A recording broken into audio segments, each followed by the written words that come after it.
Hello, welcome to White Birch Tarot. This is Lori, and this is for the full moon in Pisces, which occurs in about 4 hours from now, I think, at least where I'm at in the U.S. So decided to do a full moon reading, and it's kind of funny.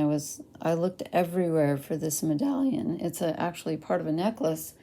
And I thought I'd lost it. I thought, I know I've just seen that somewhere. Where did I put it? Well, it's on my table, right in the middle of my videos. Hello. Okay, so I'm going to start out with a quote that seems to fit Moon in Pisces to me.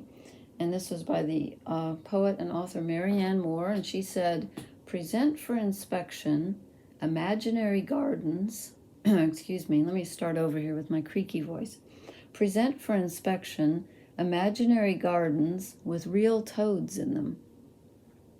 Kind of a paradox. I like that. That's kind of a quantum physics, Schrodinger's cat, wave particle kind of a thing. So I like that. I pulled 3 archetype cards, which I really don't understand that well, but I'm going to do my best. And then I pulled some Liz Green Mythic Tarot, which make more sense to me.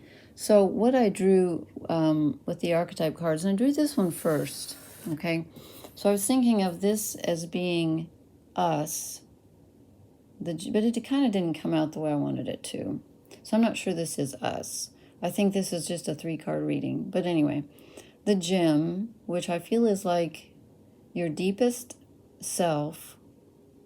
And if you'll notice, it's surrounded by like crawling worms and stuff. So you have to dig through the muck to get it. It's like in alchemy where they turn lead into gold. It's your deepest wound that becomes your greatest gift. And so in the middle of the muck, if you go deep enough, if you're not afraid of the shadow side of you, if you go deep enough into your deepest wound, you find the gem. Okay? And then I drew the crone, which is wisdom. It's maturity. And I'm not quite sure what that has to do with the gem, except that I think we're more apt to find that part of ourselves as we get older. I think it's kind of rare, although it's not impossible, for people to locate the gem. It takes a lot of work, I feel. The crone is, like the third in the 3-headed moon goddess.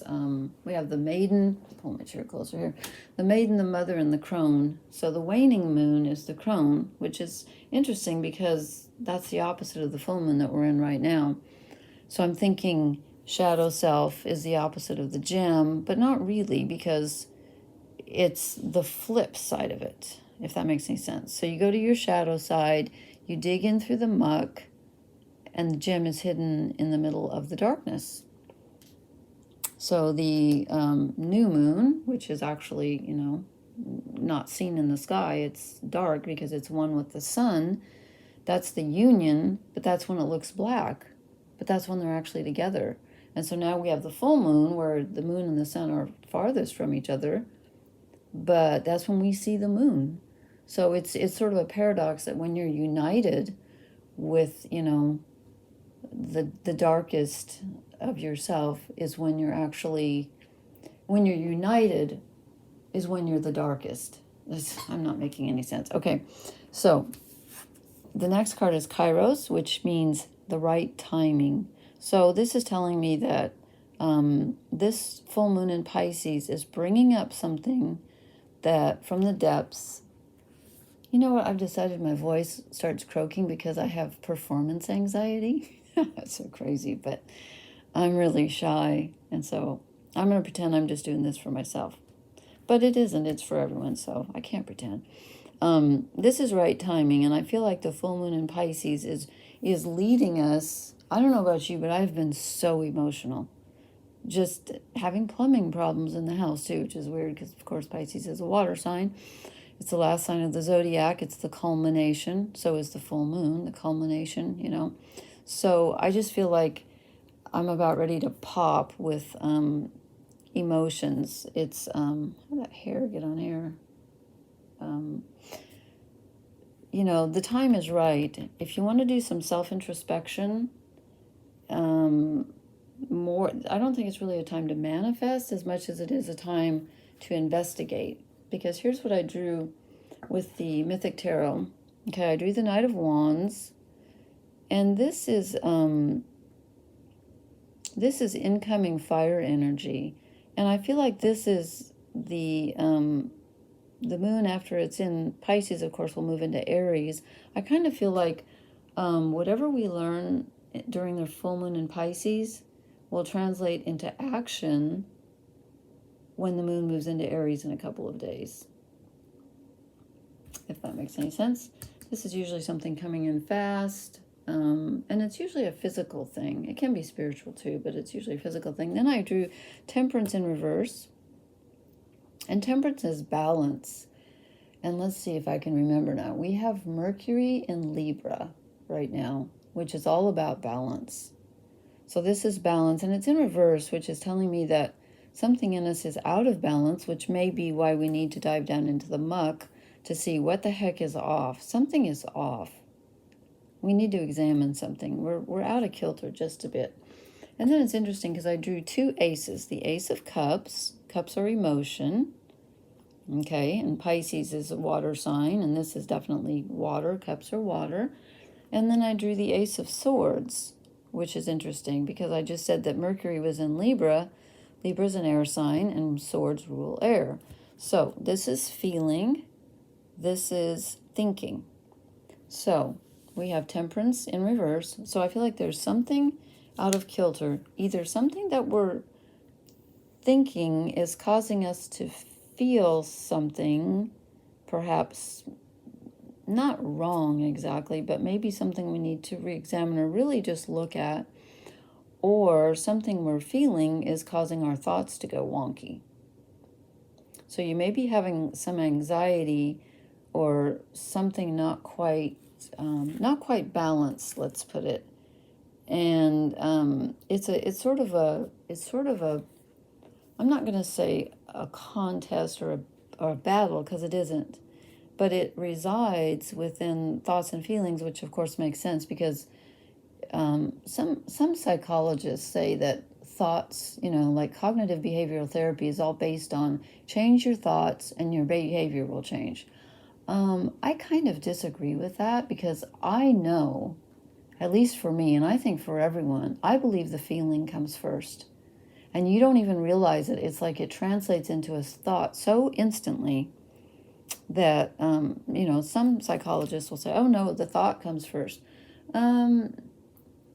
Sometimes a thought, absolutely. If you have a certain thought, it can cause a certain feeling. But most of the time, I feel like the feeling, at least in me, the feeling comes first.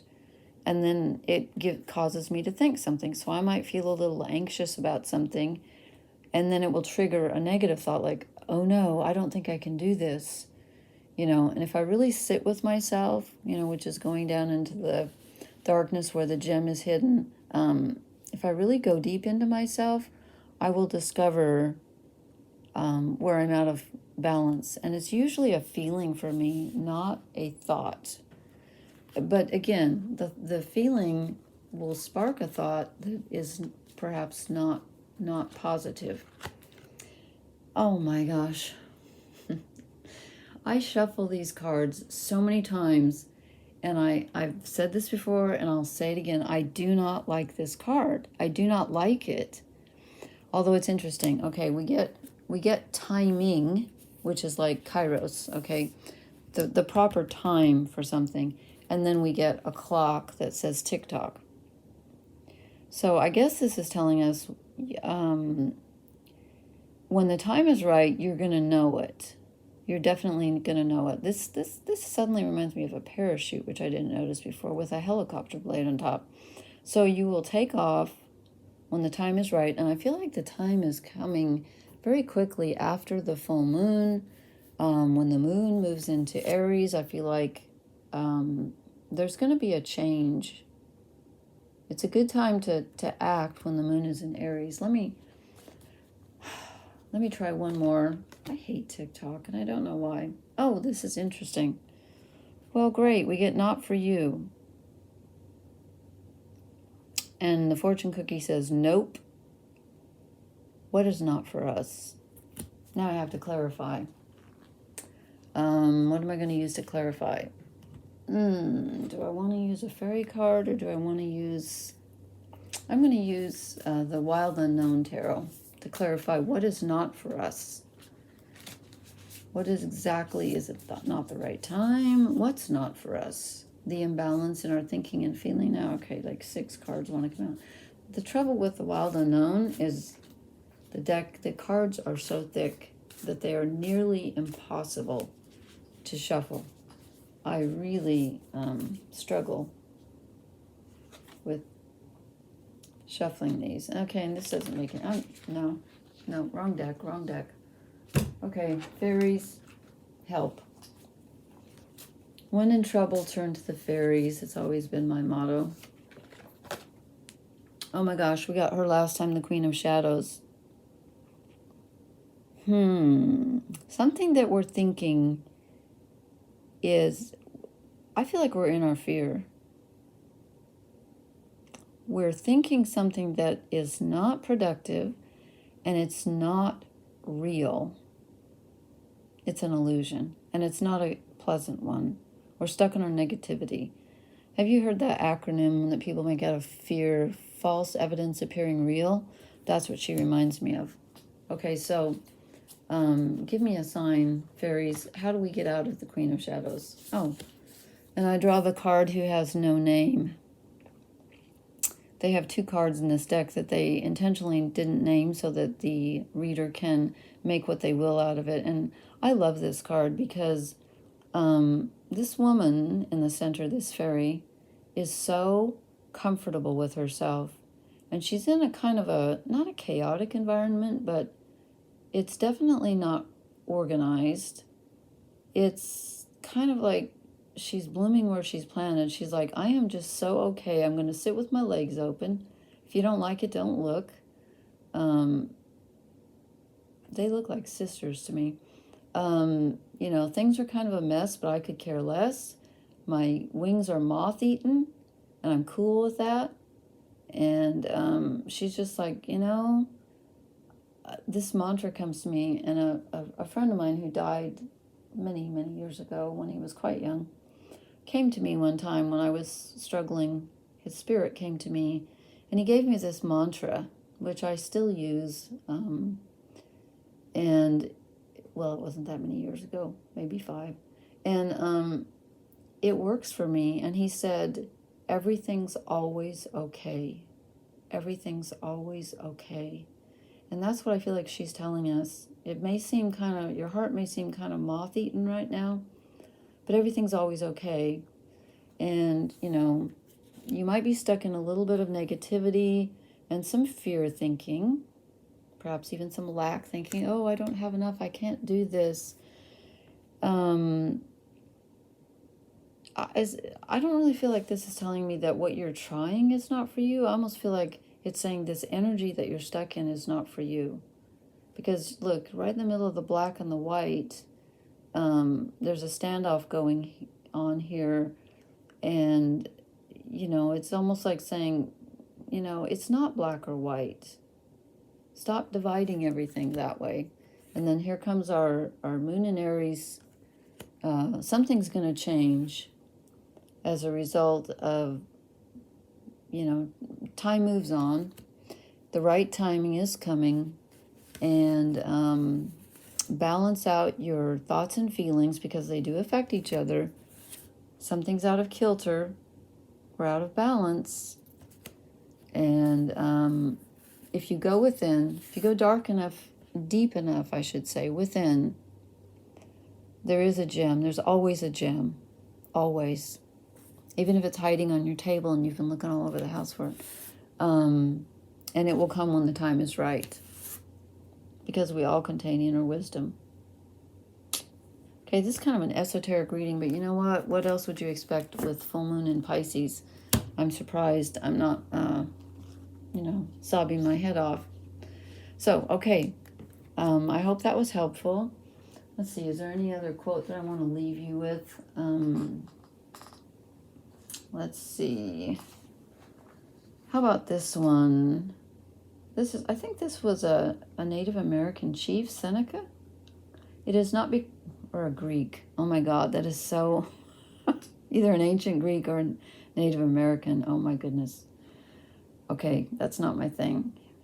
My history gets a bit mixed up. Unless it's British history, then, go ahead, ask me. Okay, he said, it is not because things are difficult that we do not dare. It is because we do not dare that they are difficult. I may have said that before, but anyway, worth repeating. Okay, thank you so much. I hope you have a great full moon. I hope you can stay away from the weepies, and I'll talk to you next time. Good night.